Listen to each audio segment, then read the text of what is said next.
In this class, we'll explore channel Boolean tool. Channel Booleans is a pretty powerful tool, and it can be used to apply a variety of mathematical and logical operation on the channels in an image. Okay, so this tool works by using one image's channels to modify another image's channels. All right. So if the foreground input, let me go ahead and add a color channel Booleans. If the foreground node is not available or foreground input is not available, uh, then it's going to use the background for the color channels. Okay, so here we have this famous PAX character. Okay, let's connect this to the background of channel Boolean store. Okay, if you look at the alpha, we have alpha channels stored in this image. So if you want to copy the alpha channels of one image to its own color channels, so you can set the operation to copy, and then let me go back to the color view. To red, copy alpha or background, alpha BG, to green, alpha BG, to blue, alpha BG. And if you preview this, now we have successfully copied alpha channel into the color channels of this image. Okay, if you want to create a cutout effect, just go ahead and change operation to just a moment, change operation to negative. Okay, so we'll get that. Okay, we'll go ahead and delete that. Okay, you can also use that negative operation to create a negative looking effect. So let's preview that and set operation to negative. All right,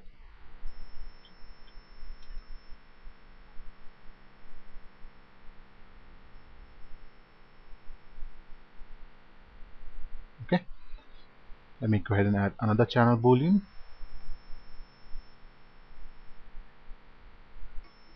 Let's change to red to do nothing, to green to do nothing, and I want to add actually, so I'll change mode to add. I want to add the green channel into the blue channel of this image. So what I'll do, I'll go ahead and change to blue to green or background. So now the green channel is added to the blue channel. All right, if you change mode to subtract, say, it will subtract that color. Okay,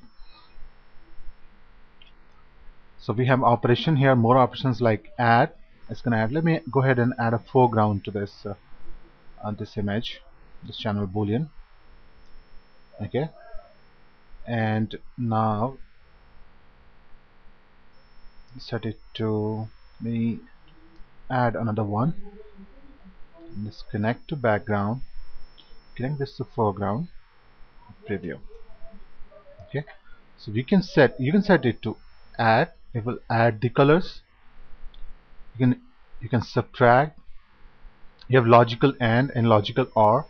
What logical AND will do is that it will remove bits from the color channel of the background image, and if it is set to OR, logical OR, it will add bits from the color channel of the background image. All right, you can also set it to exclusive OR, or you can also call it XOR.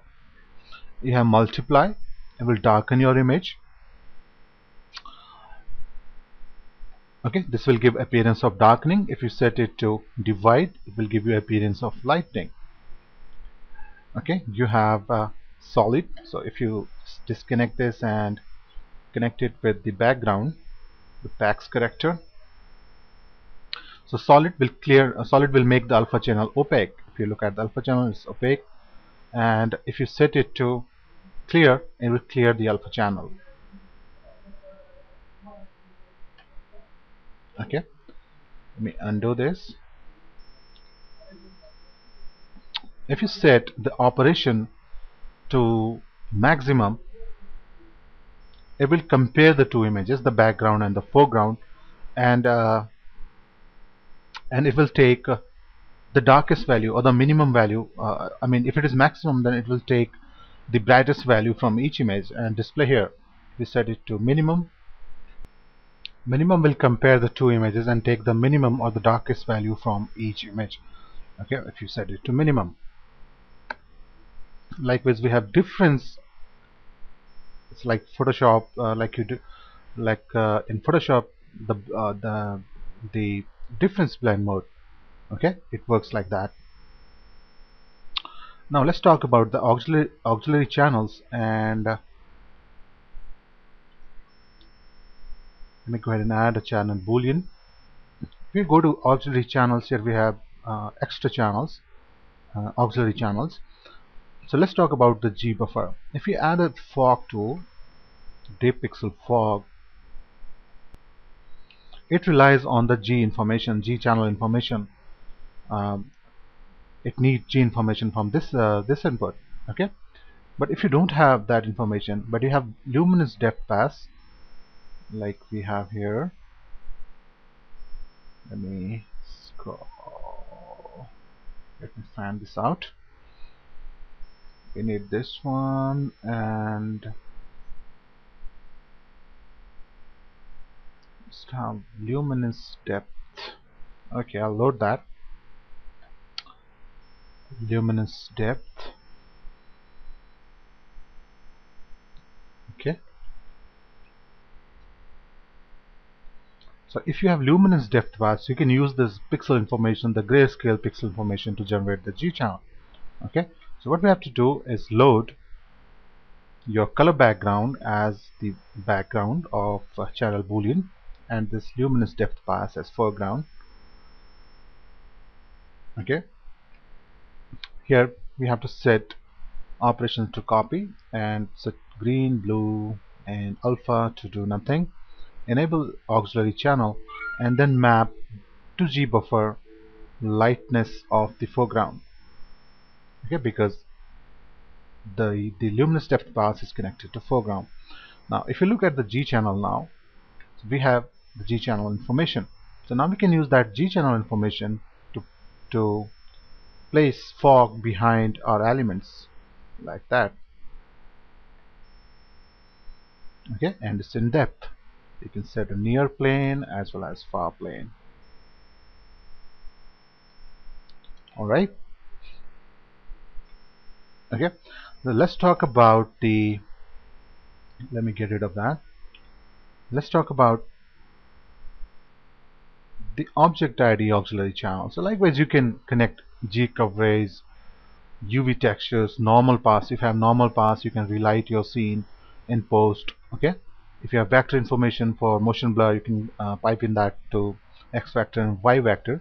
So right now we'll add one footage I have here. It's called footage.rpf, and it's a special format .rpf. You can store object IDs in it. Okay, but if you don't have object ID, you can generate one using the channel boolean tool. So let's go ahead and add that channel boolean, connect it to background. Okay, preview this. Now set operation to copy and set it to do nothing, do nothing, do nothing. Enable auxiliary channel, and to object ID set red of background. Okay, set it to red of background. Okay, now to view that what object ID Fusion has assigned to it, let's go ahead and add this text plus tool to the foreground of our channel boolean, and now we'll wrap this CG Sutra online text on this floor where the color is red. Okay, because we had set object ID to red background. So let's go ahead, add a texture tool from deep pixel category, connect this to the texture tool, and connect this text tool to the foreground of this texture tool, to the green input. Okay, now switch to this common options, this nuclear sign, and use object. Click on use object Now if you click on pick and click on this red area, as you can see that text is already wrapped there, and Fusion has assigned object ID 51914 to it. Okay, so let's select this texture, tab back again, and change the repetition, the U scale on the V scale to 10 each. Okay, so now you can see the text is wrapped where the area is red. Now you can U offset and V offset it to animate the texture. You can swap it.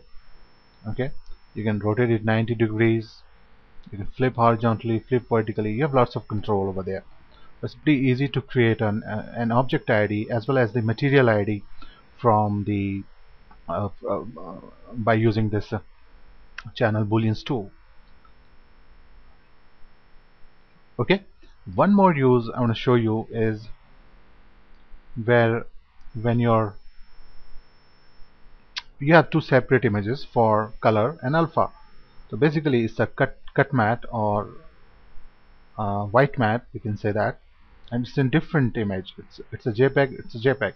So let's use Channel Booleans to generate alpha channel. Okay, so let's go ahead and add a Channel Boolean. Connect this color to the background and this one to foreground. Okay, preview that. Set operation to copy. Do nothing for RGB, and to alpha set it to lightness of the foreground. Okay, now if you preview the alpha channel, not G but the alpha, so now we have alpha channel in this image. Pretty cool. Okay, and one last example I'll show you. Where's that footage? Yeah, here we have. It's a simple text over a blue background. So let's generate alpha channel for this. Add Channel Boolean. Simply do nothing for RGB and blue of background to the alpha. Okay, now we need one other tool called matte control. Insert tool, matte control. Okay, and set this range, the matte threshold range, to 1:1. So it suddenly disappeared from there. If you look at the alpha channel, now we have black alpha channel. So what we can do, we can post multiply the image. Okay, so that we get clear image here, clear alpha channel. So we'll post multiply the image. Let's adjust this threshold. Okay, so we'll get the transparency there. So we quickly created transparency using this Channel Boolean and matte control. So it's a very powerful tool. See this Channel Booleans, and I hope you have learned something here.